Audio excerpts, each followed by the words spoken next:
This is the Sony A7C.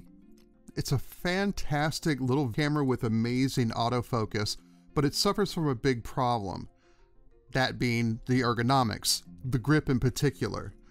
Now I don't have overly large hands, but you can see it just is not comfortable at all. My finger kind of hangs loose out there. Just really uncomfortable to shoot with. So I decided I would try rigging it out while still trying to maintain its smaller, lightweight features. I did a good amount of research on this, so if this is something you're interested in as well, maybe by watching this video I can save you a little time and maybe a few dollars as well. First, let's start off with the cage. The cage I decided to go with is the SmallRig 3213. Now the standout feature on this cage is the grip. The grip on the cage is longer and deeper as well. Let's go ahead and install that on here.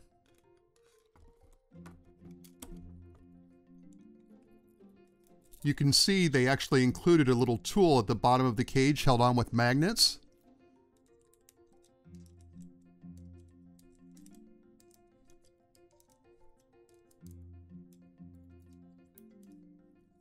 There we go. Now you have a much more comfortable grip. My pinky isn't hanging out in no man's land. Much more comfortable to hold. Now, I'm a big fan of top handles, but again, I wanted something a little bit smaller that fit this sort of sleek, lightweight appearance.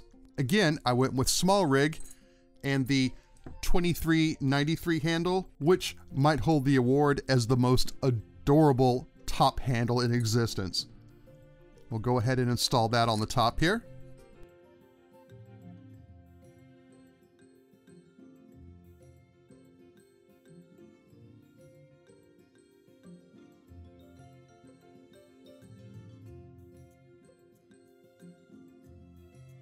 Now, next up, we need a side handle.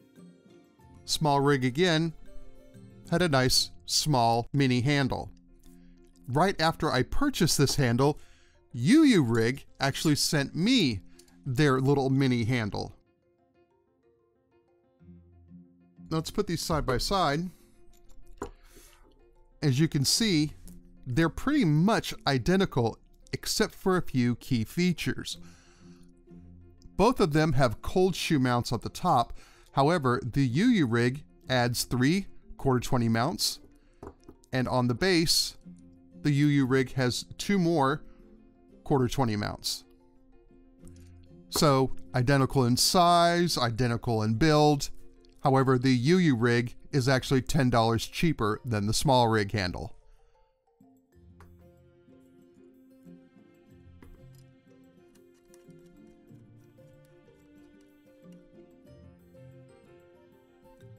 As you can see, this is really starting to come together. Everything's still nice and small, nice and lightweight, fits very comfortably in the hands. Continuing with our Lilliputian theme here, I needed a small microphone that I could use for scratch audio.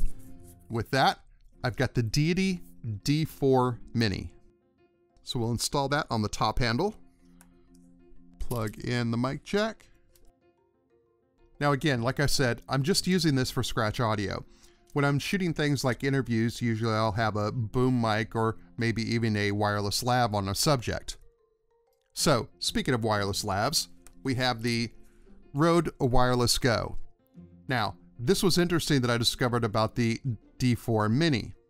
The Rode Wireless Go is notorious for having just awful shielding, and the other small mics that I used, anytime it got near the Rode Wireless Go, I would get horrible interference. However, the D4 Mini is much better shielded than those other mics, so now I can have this thing right up next to it, and I would have no interference at all.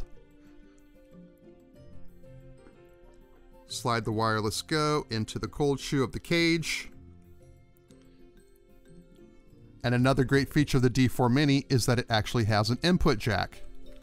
Take the Wireless Go, plug that into the input jack, and now I'll have my scratch audio on the, I believe it's the left channel, and the wireless Go audio will come in through the right channel. Now, if you want to take this rig to the next level, you could add a matte box to it. I decided to go with the Tilta Mini Matte Box. There's a couple of reasons why I chose this one. One, of course, it's small form factor, and two, it's one of the few smaller matte boxes where you can actually use 4x4 filters instead of the larger 4x5.65 inch filters, I believe they are. The 4x4s are a lot cheaper, and I've got a number of them. Now, depending on the lens you're using, you're going to need a step-up ring. I'm using the Sony 35mm f1.8. It's an amazing little lens. Very sharp. It has a very close focusing distance, and there's little to no focus breathing. So I need a 55 to 82mm step-up ring.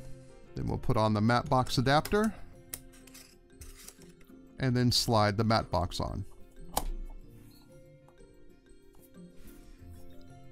Again, still nice and compact, but quite a bit more functional now.